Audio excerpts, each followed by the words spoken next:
Sizlarga zo'r joy topib qo'yganman. 4 ta aka-uka yoki biznesmen o'rtoqlar kimga agarda uchastka kerak bo'lgan bo'lsa, 4 ta uchastkamiz chiqyapti. Mana joylarimizdan qarang, chiroyli joy. Sizga birinchi lokatsiyani tushuntirib ketaman. Agarda mana o'ng qo'ldan kelsangiz, Lokomotivdan kelasiz. Agarda chap tomonda bo'lsa, Mirzo Ulug'bek shu Kotelnisi, to'g'rida Madaniyat instituti. Sotiladigan joyimiz mana 4 ta ketma-ket. Jami 17 sotik.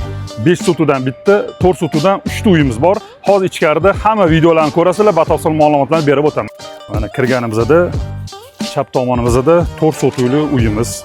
Bu yerda 5 ta xona, to'g'rida mana 5 sotuvli xonadonimiz, mana uchastkamiz, bu yerda 6 ta xona va o'ng qo'limizda 2 ta 4 sotuvdan joyimiz joylashgan. Ular ham 5 ta xonadan iborat. Kirganingiz mana katta hol bo'lar ekan, xudo xolasa o'ng qo'lda kamin, mana bu yerda oshxona joyi ekan, sanuzel, yotoqxona mana bitta, mana bitta katta zal.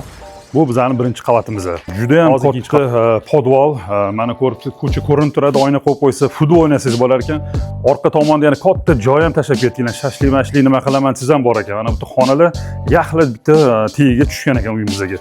Maslahat beraman, yaxshi uy, pishiq, chunki suv, svet, gaz, kanalizatsiya bor. O'zlari uchun konkretno noldan yashimani ko'targan ekanlar. Tepalarni ham yuring ko'ramiz.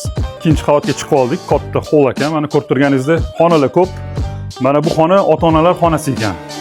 Mana bu yerda alohida yana sanuzilga joy tashlab ketishgan. Demak, bolalarimiz uchun alohida sanuzil bor ekan tashqarida. Va bu yerda mana yana bitta, ikkita xonamiz bor. Jami tepada 4 ta xona, pastimizda 2 ta xona, katta holimiz turibdi. Joyimiz o'rtoqlar pishiqishdan yaxshi, chiroyli, katta alohida qilganlar. 5 sotuvimiz joyimiz, значит, bu yerda 4 ta xona, pastda 2 ta bo'lsa, 6 ta xona. 4 sotuvligimiz 5 ta xonadan. Cherdaklari ham baland hammasini, podvali ham bir xil balandlikda katta qilingan. Agarda noldan fundamentda qanaqa qilinganini ko'rgili kelsa, rasm fundament qilingan videolargacha hammasi bor. Kimga qiziq bo'lsa, pastda raqam qoldirganman. Agarda murojaat qilsanglar, o'zim sizga joy ko'rsataman. Kim joy qidirilgan bo'lsa, videomizni ulashib qo'yasizlar, batafsil ma'lumotlarni ko'rishgan ham gaplashib olamiz.